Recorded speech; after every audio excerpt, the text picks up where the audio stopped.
The HOA president illegally trespassed on my property and butchered my 200-year-old white oak tree. All because a few dry leaves were falling into her pristine swimming pool. She stood on the stump, laughing, and told me, "See? I told you I would fix the problem." She thought she had just cut down a piece of firewood. She didn't realize that the tree she destroyed was a designated heritage species protected by state law. And she definitely didn't know that the fine for cutting it down wasn't a few $100. When I handed her the court notice for $1 million, the color drained from her face, and her life fell apart. My name is Alex. The house I live in isn't just a building made of bricks and mortar. It was bought by my grandfather back in 1980. It's a family legacy. But the real jewel of the property wasn't the house itself. It was the backyard. Specifically, a massive, majestic white oak tree that stood near the fence line. That tree was over 200 years old. It was there before the house, before the neighborhood, before any of us. For decades, that tree provided shade and beauty. But then, Linda moved in next door. Linda wasn't just a neighbor.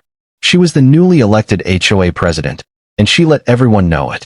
She was the type of person who hated nature.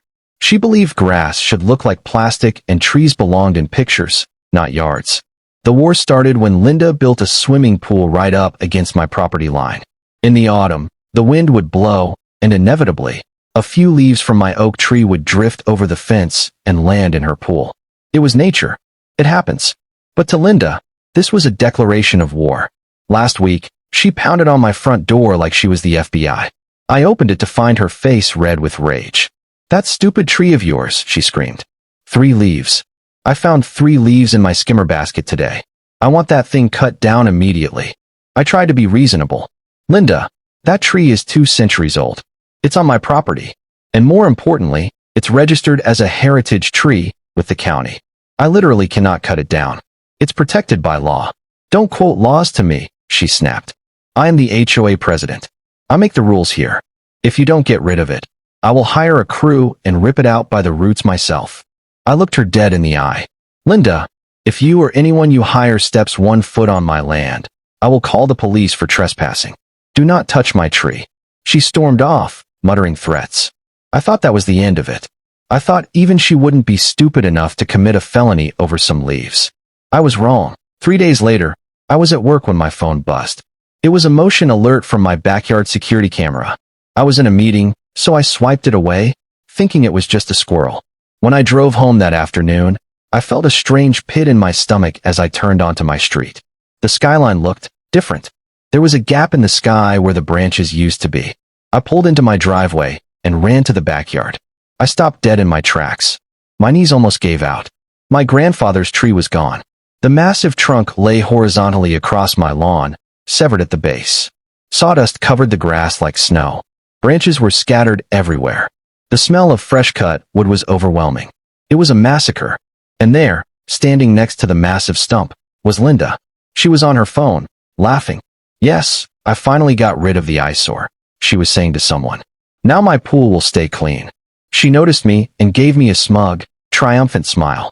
"See, Alex? I told you I'd take action. You can thank me later for cleaning up your yard.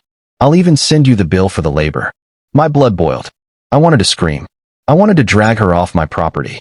But I clenched my fists and took a deep breath. I knew that reacting with anger now would only help her. I needed to be smart. I didn't say a single word to her. I pulled out my phone, recorded a video of her standing over the stump, recorded the damage, and then walked silently into my house. "What's the matter?" she taunted from the yard. "Cat got your tongue? Next time, listen to your president."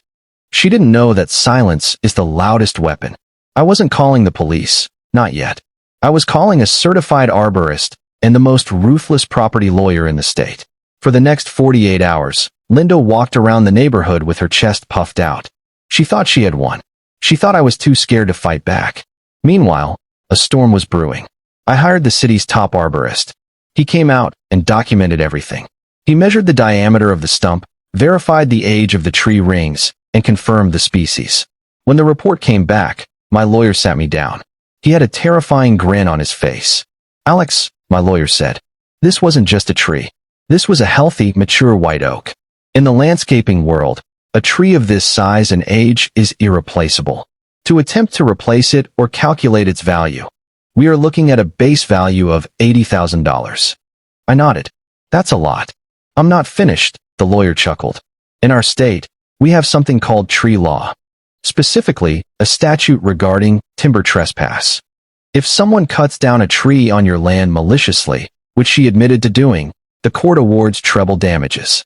Treble? I asked. Triple, he said. 3 times the value. That brings us to $240,000.